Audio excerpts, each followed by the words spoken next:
आज हम नया चैप्टर स्टार्ट करने जा रहे हैं, that is heredity and evolution.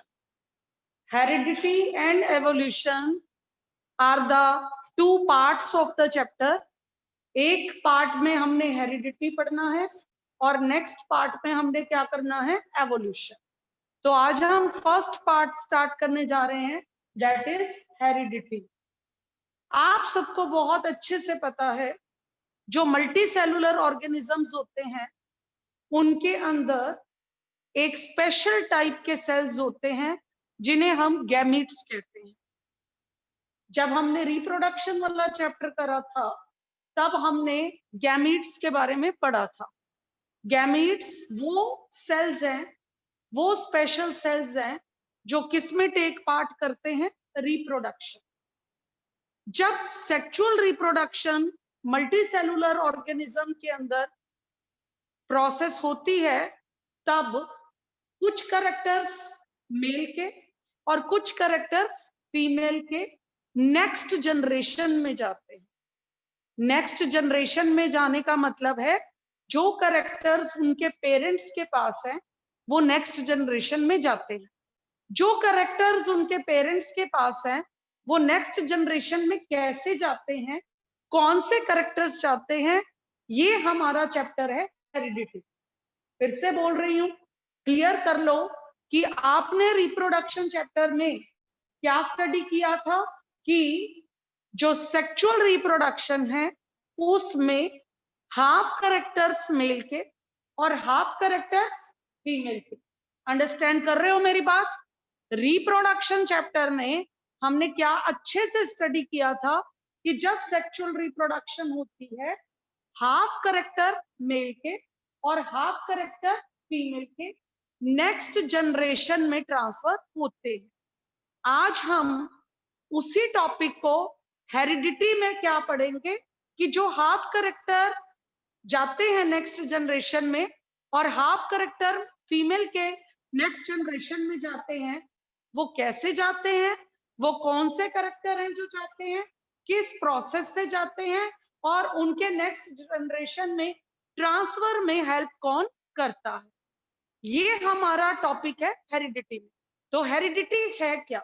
सबसे पहले तो हमें पता करना है कि हेरिडिटी है क्या।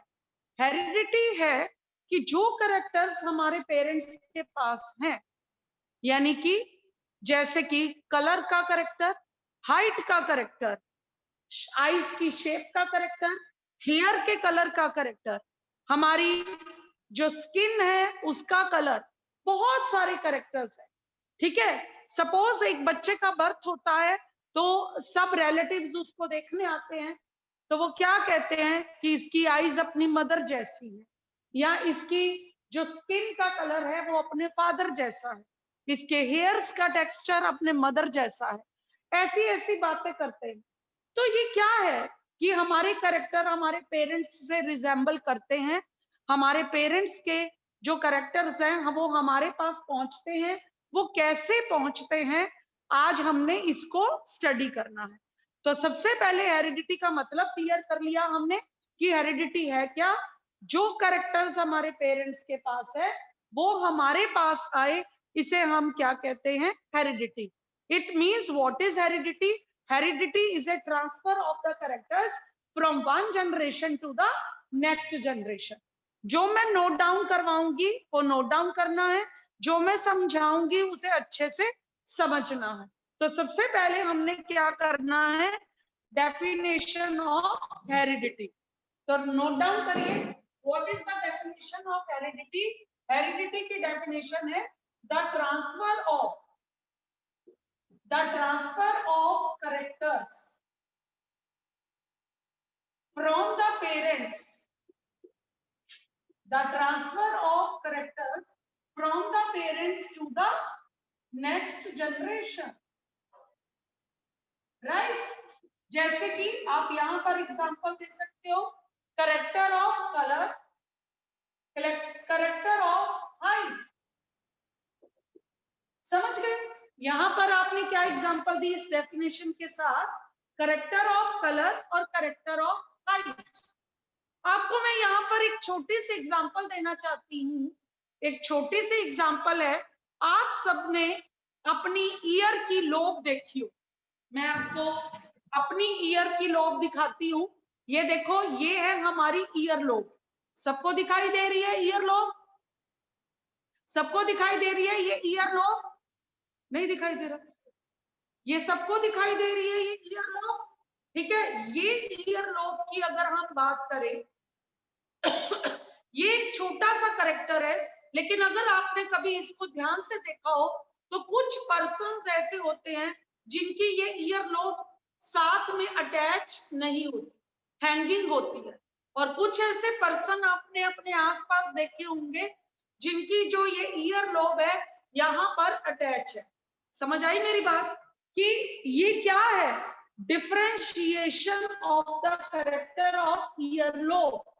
some people, some person या some जो है human beings has the hanging earlobe.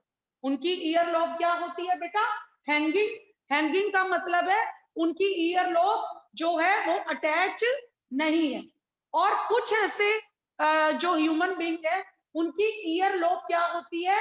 Attach होती है। तो ये क्या हुआ? Character of earlobe. आपने क्या कहा? यहाँ पर हम डिफरेंट करेक्टर्स पढ़ रहे हैं। तो जो हैंगिंग ईयरलोब है या अटैच ईयरलोब है, वो करेक्टर उनको कहां से मिला? वो करेक्टर उनको अपने पेरेंट्स से मिला। वो करेक्टर उन्हें कहां से मिला? उनके पेरेंट्स से मिला। तो यहाँ पर हम एग्जांपल देंगे। Third example, hanging earlobe. Hanging earlobe और attached earlobe, right? This is a differentiation in character. Hanging earlobe or attached earlobe is the character which the human being got from their parents, जो उनको उनके parents से मिला। बहुत सारे characters next generation में जो जाते हैं वो उनको उनके पेरेंट्स से मिलते हैं या उनको कहां से मिलते हैं? उनके ग्रैंड पेरेंट्स से। क्योंकि ग्रैंड पेरेंट्स के करेक्टर आपके पेरेंट्स में आए और आपके पेरेंट्स के करेक्टर आपके अंदर ट्रांसफर हुए। जब हम एक सेल को स्टडी करते हैं, राइट, जब हम एक सेल को स्टडी करते हैं तो सेल के सेंटर में क्या होता है? बोलिए। एक सेल को हमने स्टडी किया तो सेल के सेंटर में क्या होता है? Nucleus, right. सेल के सेंटर में न्यूक्लियस होता है और आप सबने बहुत अच्छे से पढ़ा हुआ है न्यूक्लियस के अंदर थ्रेड लाइक स्ट्रक्चर्स होते हैं, राइट। न्यूक्लियस के अंदर क्या होते हैं? थ्रेड लाइक स्ट्रक्चर्स होते हैं। उन थ्रेड लाइक स्ट्रक्चर्स को क्या कहते हैं? बताओ जरा, बोलो। क्रोमोसोम्स। देखो, रिप्रोडक्शन चैप्टर में ऑलरेडी आपने पढ़ रखी है ये बात कि जो न्यूक्लियस होता है उसके अंदर क्या होते हैं? Thread like structures. और उन थ्रेड लाइक स्ट्रक्चर्स को क्या कहते हैं? Chromosomes, right. ये क्रोमोसोम्स किसके बने होते हैं? डीएनए के, राइट। ये क्रोमोसोम्स किसके बने हुए हैं? DNA. What is DNA? DNA is the deoxyribonucleic acid. What is DNA? DNA is the deoxyribonucleic acid. Clear हो गया? ये क्रोमोसोम डीएनए के बने होते हैं। इन क्रोमोसोम्स के ऊपर डॉट लाइक स्ट्रक्चर होते हैं। दिखाई दे रहा है आपको सबको? ये डायग्राम विजिबल है आपको बेटा? These are the dot-like structures present on the thread-like structures.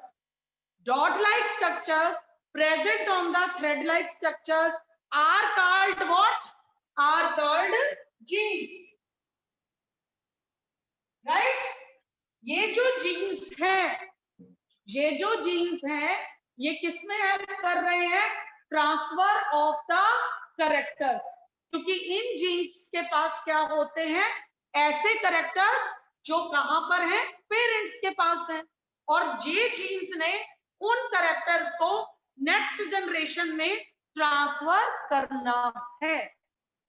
फिर से बोल रही हूं एक बार कि जो मल्टी सेलुलर ऑर्गेनिजम्स होते हैं वो मल्टी सेलुलर ऑर्गेनिज्म के जो सेल होता है उसके सेंटर में जो न्यूक्लियस होता है, न्यूक्लियस के अंदर क्या होते हैं, थ्रेड लाइक स्ट्रक्चर। ये बात समझ आ गई? वो थ्रेड लाइक स्ट्रक्चर्स को हम क्या कहते हैं, क्रोमोसोम्स। थ्रेड लाइक स्ट्रक्चर्स को क्या कहते हैं बेटा, क्रोमोसोम्स। ये क्रोमोसोम्स किस मटेरियल के बने होते हैं उसे हम कहते हैं डीएनए। उस मटेरियल को क्या कहते हैं, डीएनए। और डीएनए जो है डीऑक्सी राइबो न्यूक्लिक एसिड। इन क्रोमोसोम्स के ऊपर डॉट लाइक स्ट्रक्चर्स प्रेजेंट होते हैं और वो डॉट लाइक स्ट्रक्चर्स को क्या कहते हैं, जीन्स। Is it clear? और ये जीन्स जो है ये नेक्स्ट जनरेशन तक कैरेक्टर्स को क्या कर रहे हैं, ट्रांसफर। हर जनरेशन में जो कैरेक्टर ट्रांसफर हो रही है वो इन जीन्स के थ्रू हो रहे हैं। क्लियर हो गया? अब यहां से आगे हम यहाँ पे हम डेफिनेशन करेंगे। ये डायग्राम से हमने समझ लिया, तो अब हम पढ़ेंगे और आप भी लिखोगे। Chromosomes are the thread like structure. लिखो जल्दी से, chromosomes are thread like structure. हाँ, पॉइंट्स बनाने हैं। थ्रेड लाइक स्ट्रक्चर्स जितना हम लिखते हैं उतना हमारे को वो चीज पक्की हो जाती है, स्ट्रॉन्ग हो जाती है। Thread like structures made up of, बोलो, made up of DNA. It carries, बोलो क्या कैरी कर रही है ये, genes. Genes are responsible for, बोलो, very good. Genes are responsible for transfer of characters, transfer of characters from one generation to, very good, from one generation to next generation, right? क्या लिखा है मैंने, chromosomes are thread like structure made up of DNA. DNA carries or chromosomes carries genes. Genes are responsible for transfer of characters from one generation to another generation. कोई doubt? Erase कर दो। Next है, अब आ गया jeans जो है वो कितनी टाइप के होते हैं।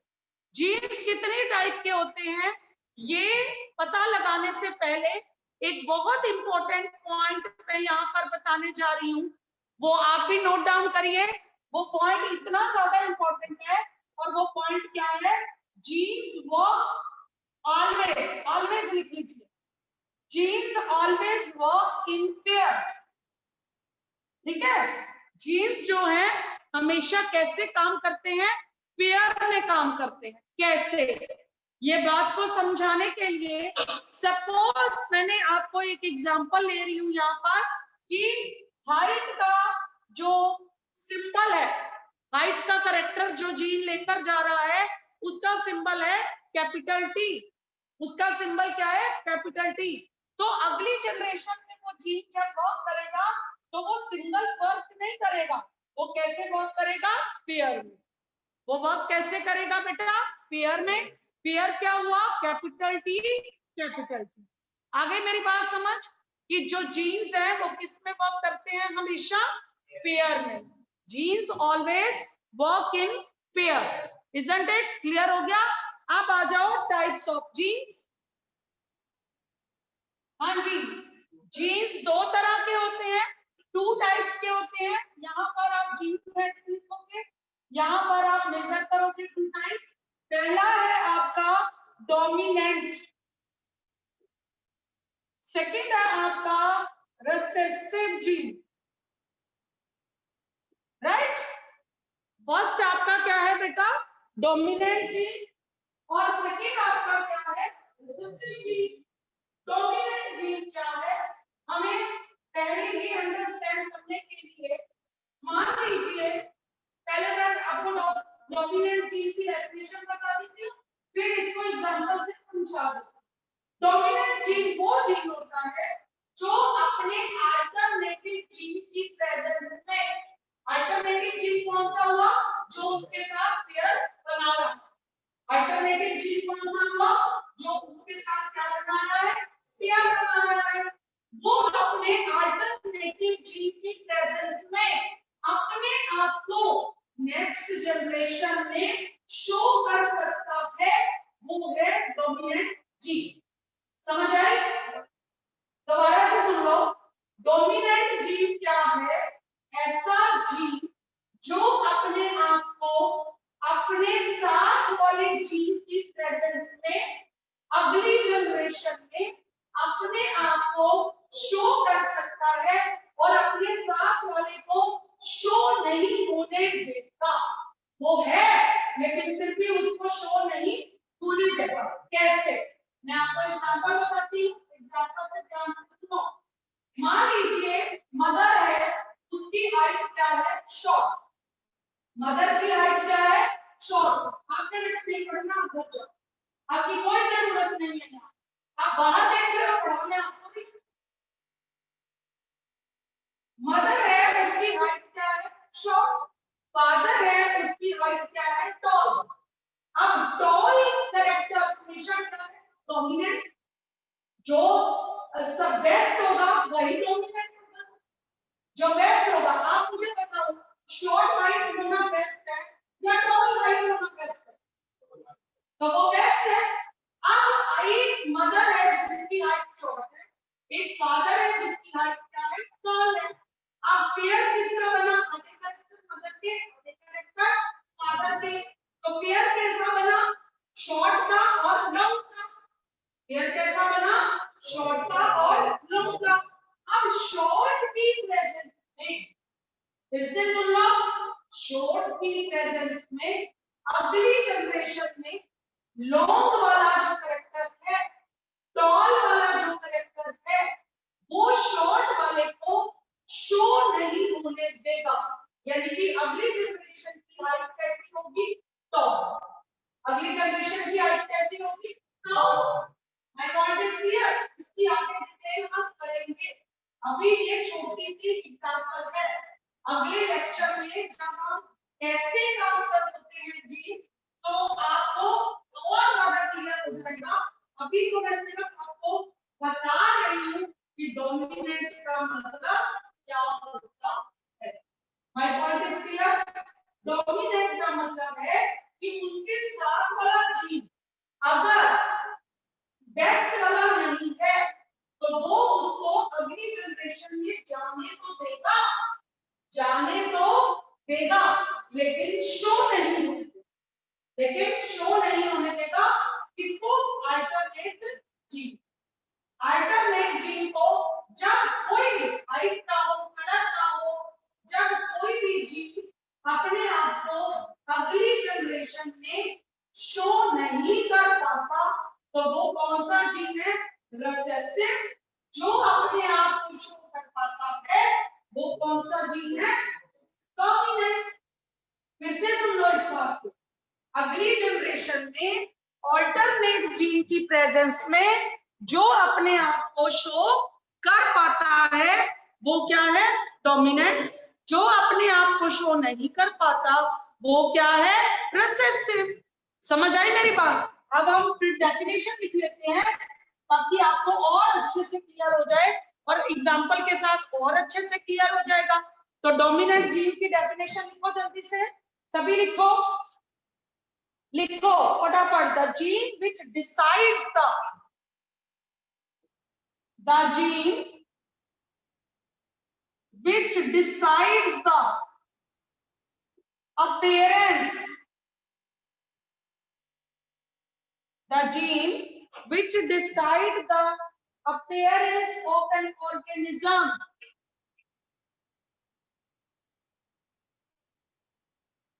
in the presence of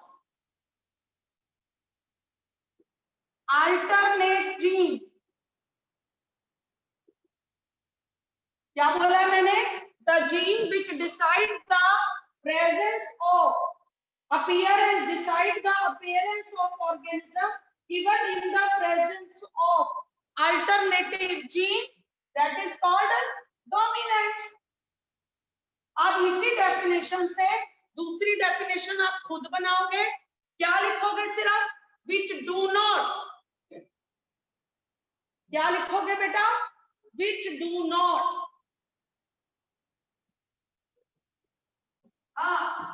जो अपनी जो डिसाइड नहीं करता। अब एक बात बताओ, ये डेफिनेशन लिख लो, फिर मैं तुम्हें इसको और ज्यादा क्लियर कर कि हम कभी भी किसी भी ऑर्गेनिज्म को जब देखते, ठीक है, हमें सिर्फ ये पता चलता है कि वो ऑर्गेनिज्म टॉल है या शॉर्ट है, वो ऑर्गेनिज्म टॉल है या शॉर्ट है, हमें सिर्फ दिखाई देती है फिजिकल अपीयरेंस, उसके अंदर जीन का पेयर कैसा है, मिक्स वाला है या टॉल वाला है, हमें वो दिखाई नहीं। सपोज देखो, ध्यान से सुनना, ये बड़ी इंपॉर्टेंट बात है कि एक फादर लॉन्ग हाइटेड है और एक मदर भी लॉन्ग हाइटेड है। समझ में बात? एक फादर क्या है? लॉन्ग हाइट का है और एक मदर भी क्या है? लॉन्ग हाइट की, टॉल है। जब उनकी नेक्स्ट जनरेशन होगी तो उसके अंदर जीन्स कौन से हैं? टॉल वाले। तो उनकी जब जो नेक्स्ट जनरेशन होगी वो कैसी होगी? टॉल। नेक्स्ट जनरेशन कैसी होगी? टॉल। लेकिन अगर एक फादर टॉल का है, मदर शॉर्ट की है, तो शॉर्ट वाले को तो शो ही नहीं होने देना, शॉर्ट वाले को तो अगली जनरेशन में शो ही नहीं होने दे रहा, डोमिनेंट। तब भी आंसर कौन सा आएगा? नेक्स्ट जनरेशन क्या आएगी? टॉल। तब भी नेक्स्ट जनरेशन क्या आएगी? टॉल। लेकिन उस केस में उसका पेयर कैसा होगा? डोमिनेंट और रिसेसिव वाला। उस केस में उसका पेयर कौन सा होगा? डोमिनेंट वाला और रिसेसिव वाला। लेकिन वो पेयर हमें दिखाई नहीं दे रहा, वो पेयर हमें दिखाई दे रहा है नहीं, हमें क्या दिखाई दे रहा है? सिर्फ रिजल्ट। हमें क्या दिखाई दे रहा है? सिर्फ फिजिकल अपीयरेंस। समझ आ रही है मेरी बात? तो जो चीज हमें दिखाई देती है, क्या दिखाई देती है? बोलो सा, फिजिकल अपीयरेंस। जो जीन्स की हमें ट्रांसफर होने के बाद जो दिखाई देता है उसे हम कहते हैं PHENO, फिनोटाइप। उसे हम क्या कहते हैं? जल्दी से बोलो। फिनोटाइप कहते हैं। और जो हमें नहीं दिखाई देता, क्योंकि दोनों केस में आंसर सेम है। क्या आंसर है? अगर पेयर टॉल और ड्वार्फ वाला है तो ड्वार्फ मतलब वेरी शॉर्ट, अगर पेयर टॉल और ड्वार्फ वाला है तब भी हमें रिजल्ट क्या दिखाई देगा? टॉल। और अगर पेयर टॉल और टॉल वाला है तब भी हमें आंसर क्या दिखाई दे रहा है? टॉल। तो हमें क्या दिखाई दे रही है? Physical appearance. हमें क्या दिखाई दे रही है? तो जो हमें दिखाई देती है उसे हम क्या कहते हैं? फिनोटाइप। और जो हमें दिखाई नहीं देती उसे हम क्या कहते हैं? जीनोटाइप। जो हमें दिखाई नहीं देती उसे हम क्या कहते हैं? जीनोटाइप। ये बात, ये चार वर्ड आज मैं समझा रही हूँ। Dominant gene, recessive gene, phenotype और जीनोटाइप।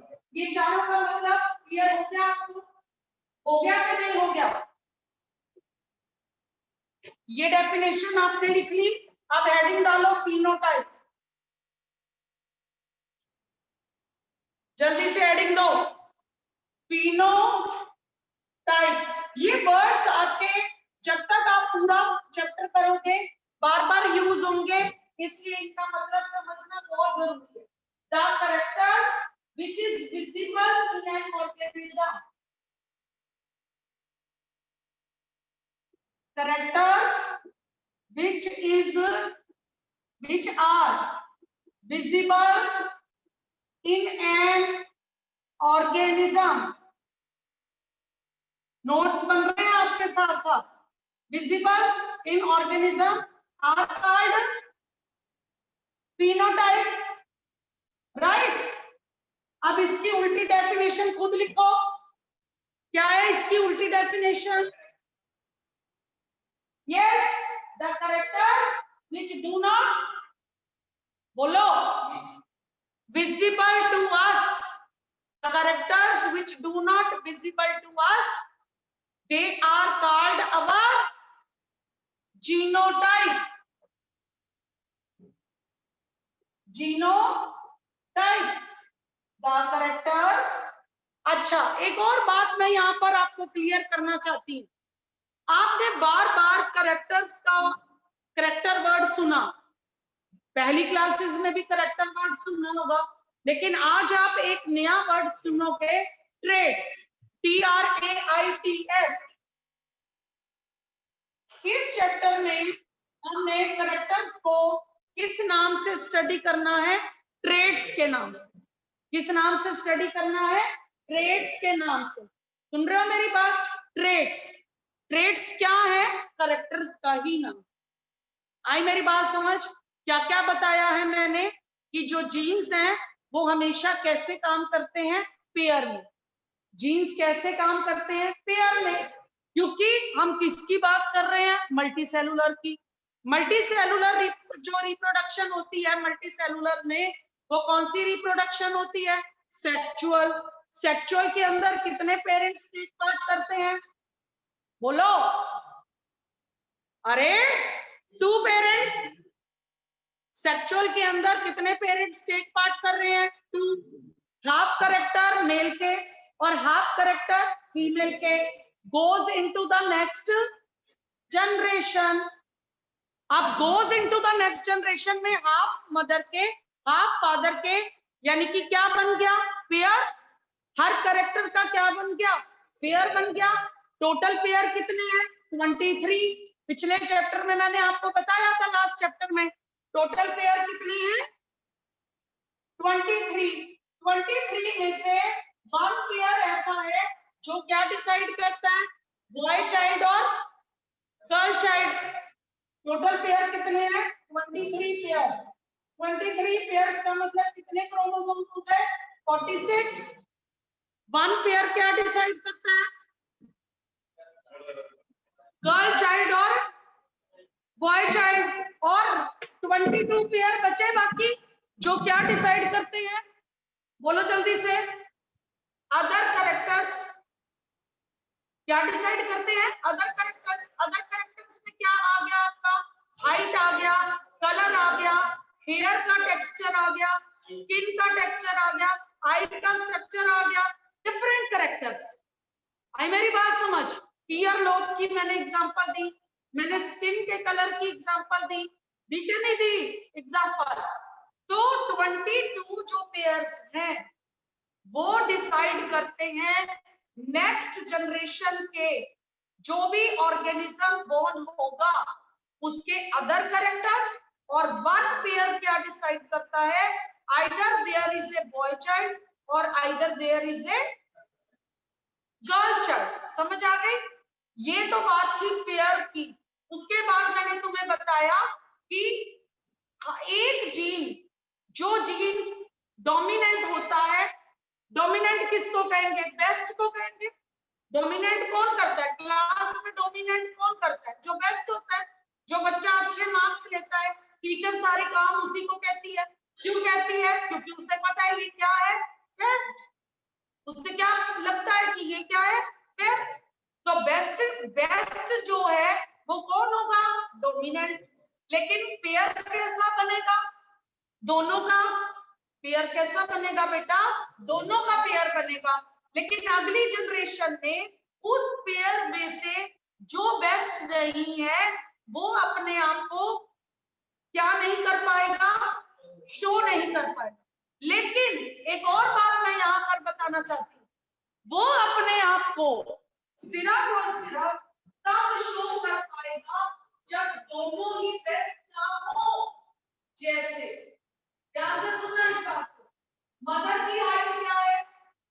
शॉर्ट। और फादर की हाइट क्या है?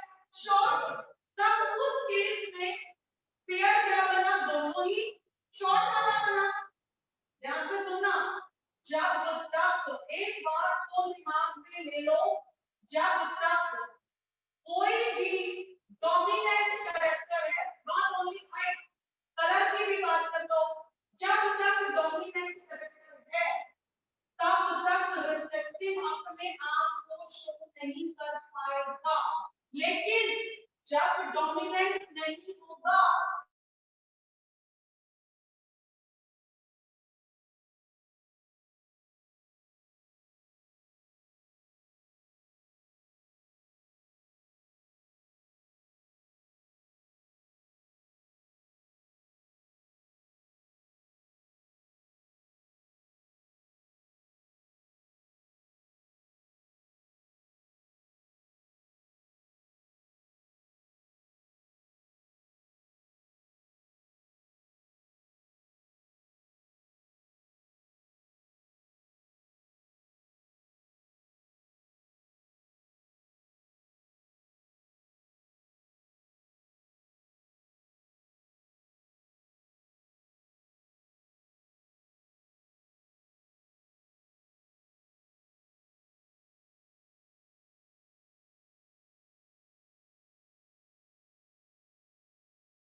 कि अगर दोनों ही जीन्स रिसेसिव है, रिसेसिव का मतलब क्या हुआ कि पेयर कैसा बना है, मदर की हाइट भी क्या है, शॉर्ट, और फादर की हाइट भी क्या है, शॉर्ट है। अब उस केस में डोमिनेंट जीन है ही नहीं, जिस केस में डोमिनेंट जीन है ही नहीं, उस केस में जो नेक्स्ट जनरेशन होगी वो क्या होगी, शॉर्ट हाइटेड।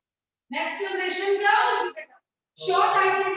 उस केस में रिसेसिव अपने आप को, उस केस में रिसेसिव अपने आप को शो कर पाएगा जिस केस में डोमिनेंट नहीं है।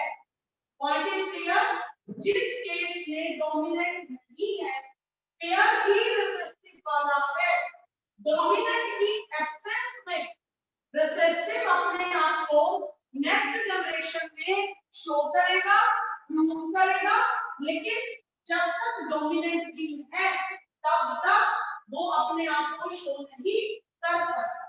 तो हमें क्या दिखाई दे रही है, अगर कैपिटल टी और कैपिटल टी वाला पेयर है तो भी हमें हाइट क्या दिखाई दे रही है, नम। और अगर कैपिटल टी और स्मॉल टी वाला पेयर है तब भी हमें हाइट क्या दिखाई दे रही है, लॉन्ग। तो हमें क्या दिखाई दे रही है, फिजिकल अपीयरेंस। हमें क्या दिखाई दे रही है, फिजिकल अपीयरेंस। हमें जो है फिनोटाइप दिखाई दे रही है। फिजिकल से याद रखना, फिजिकल वर्ड पी से स्टार्ट हो रहा है और फिनोटाइप भी पी से स्टार्ट हो रही है। तो हमें फिजिकल अपीयरेंस दिखाई दे रही है, हमें जीन्स दिखाई नहीं दे रहे। और जीन्स जो है वो क्या है, कैसा पेयर है, डोमिनेंट डोमिनेंट वाला है, डोमिनेंट रिसेसिव वाला है, या रिसेसिव रिसेसिव वाला है। ये जो पेयर है ये क्या है, हमारी जीनोटाइप। ये हमारी क्या है बेटा, जीनोटाइप। और जीन्स कैसे वर्क कर रहे हैं, पेयर में कर रहे हैं। और कितने जीन्स हैं, 23 पेयर्स। कितने जीन्स हैं, 23 पेयर जीन्स हैं, जिसमें से वन पेयर क्या डिसाइड करता है। अब जैसे मैंने तुम्हें बोला कि जो वन पेयर है वो क्या डिसाइड करता है, सेक्स ऑफ द चाइल्ड, कि either there is a birth of a boy child और either there is a birth of a girl child. ये कैसे अगली जनरेशन में जाएगा ये हम डिटेल में करेंगे, लेकिन यहाँ मैं आपको क्या बताना चाहती हूँ कि जो जीन्स है उसमें से वन पेयर जो है sex of the child decide करता है, और जो 22 पेयर्स है वो डिसाइड करते हैं अदर कैरेक्टर्स। अदर कैरेक्टर कहते हैं ना कि इवन आप बिलीव अपने आसपास देखोगे कि अगर हम अपने हैंड्स की बात करें तो क्या कहते हैं, इसकी फिंगर्स अपने पेरेंट्स पे गई हुई है, इसकी फिंगर्स लॉन्ग है, इसकी हाइट बड़ी निकलेगी बड़े होकर, इसके हाथ जो है अपने मम्मा जैसे हैं। ऐसी ऐसी बातें बोली जाती है। वो कैरेक्टर्स किसके थ्रू जाते हैं, जीन्स के थ्रू जाते हैं। और वो कैरेक्टर्स आपके पेरेंट्स ने आपके अंदर और आपके ग्रैंड पेरेंट्स ने कैरेक्टर ट्रांसफर हुए आपके पेरेंट्स के अंदर, इसलिए जो आपकी जनरेशन है उसके कैरेक्टर्स आपके पेरेंट्स जैसे भी हो गए और आपके ग्रैंड पेरेंट्स के जैसे भी हो।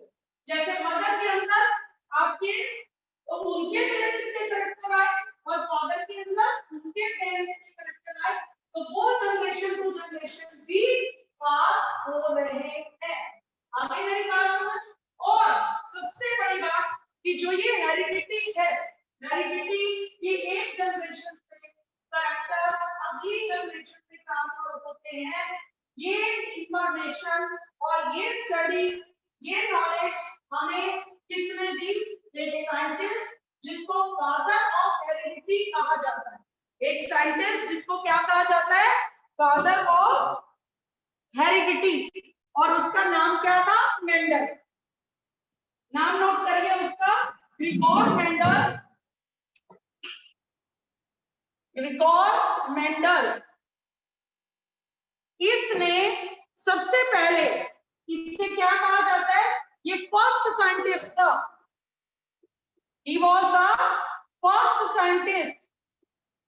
scientist who gave the information of the heredity।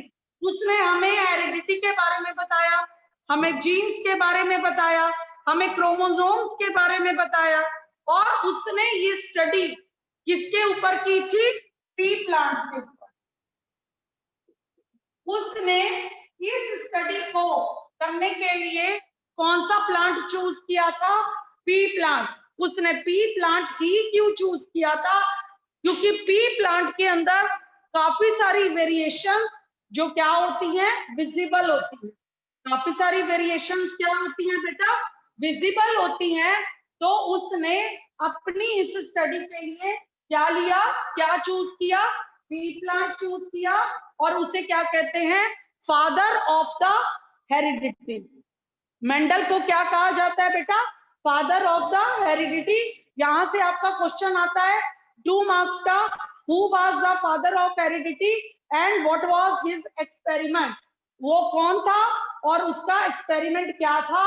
कल के लेक्चर में, कल भी हमारा लेक्चर है, कल के लेक्चर में हम इस मेंडल का एक्सपेरिमेंट 2 जनरेशन तक, फर्स्ट जनरेशन और सेकेंड जनरेशन तक, हम इसका जो एक्सपेरिमेंट है वो डिटेल में करेंगे कि उसने पी प्लांट में कौन कौन से कैरेक्टर्स को स्टडी किया, और उसने कैसे फर्स्ट जनरेशन ऑब्जर्व करी, और उसने कैसे सेकेंड जनरेशन ऑब्जर्व करी।